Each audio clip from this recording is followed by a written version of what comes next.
एक राजा के लिए सबसे पहले उसकी प्रजा, उसके बाद परिवार। यह प्रसंग हमने रामायण में सिर्फ सुना था, लेकिन आज अपनी आंखों से देख भी लिया।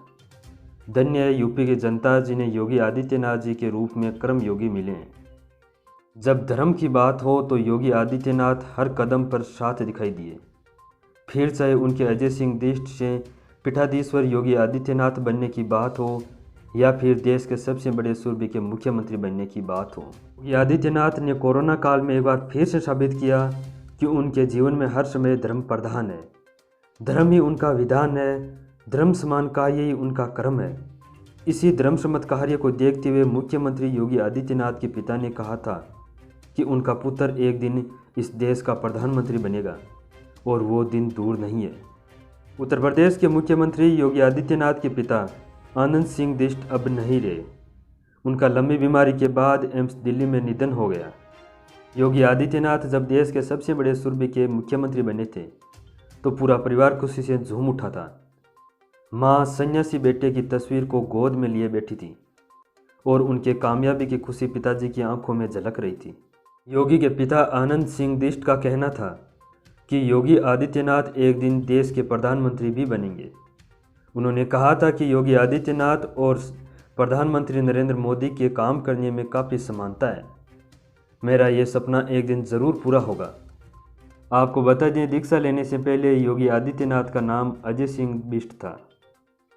संन्यास लेने के बाद जब पहली बार आनंद सिंह बिष्ट ने अपने बेटे को भगवा वेश में देखा तो चौंक गए थे और उनकी माँ भी फूट फूट कर रोने लगी।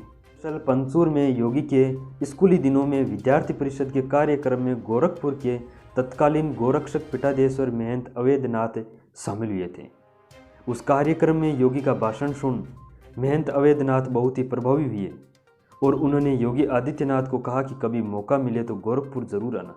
एक दिन योगी आदित्यनाथ अपने माता पिता को बिना बताए घर से चले गए।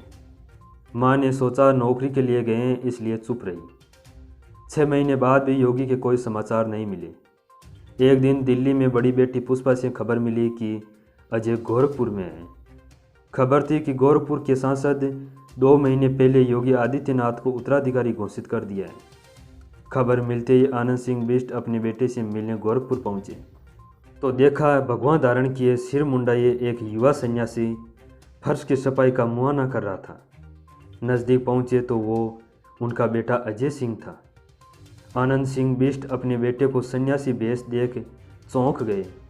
बोले, ये क्या हाल बनाया है, वापस घर चलो, तुम्हारी माँ का रो रो कर बुरा हाल है। बेटे ने मना किया तो पिता वापस पंचूर लौट आए। पिता आनंद सिंह योगी आदित्यनाथ की माँ को लेकर फिर गोरखपुर पहुँचे। बेटे अजय को सन्यासी भेष में देख माँ फूट फूट कर रोने लगी। इस दौरान उनके पिता ने समझाया कि अब यहीं से लोगों का कल्याण होना है, ये रोने का समय नहीं है। योगी ने माँ से कहा कि छोटे परिवार से बड़े परिवार की ओर आया हूँ और उसी रूप में जीवन जी रहा हूँ। इसके बाद योगी अपने कर्तव्य पथ पर बढ़ चले। आपको बता दें कि 89 साल के योगी आदित्यनाथ के पिता आनंद सिंह बिष्ट का इलाज एम्स में चल रहा था।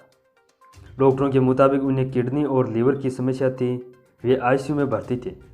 गैस्ट्रो डिपार्टमेंट के डॉक्टर विनीत आहूजा की टीम उनका इलाज कर रही थी।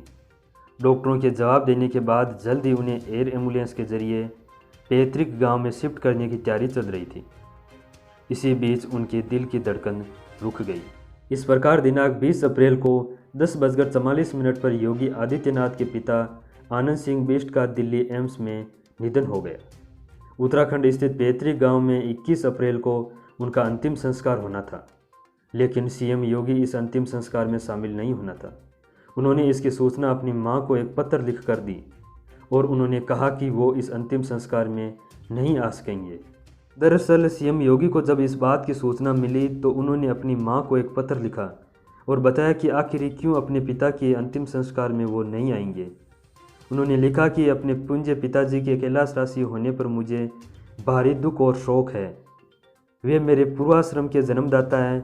जीवन में ईमानदारी, कठोर परिश्रम, निस्वार्थ भाव से लोक मंगल के समर्पित भाव से कार्य करने का संस्कार बचपन से उन्होंने मुझे दिया।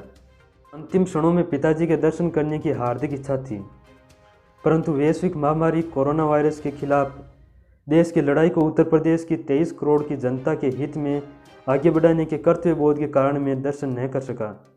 उन्होंने लिखा कि अंतिम संस्कार के कार्यक्रम में लॉकडाउन की सफलता और महामारी कोरोना को परास्त करने की रणनीति के कारण मैं भाग नहीं ले रहा हूँ।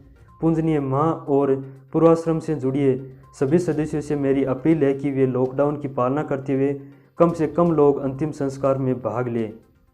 पूज्य पिताजी की इस मृत्यु को कोटि कोटि नमन करते हुए उन्हें विनम्र श्रद्धांजलि अर्पित कर रहा हूँ।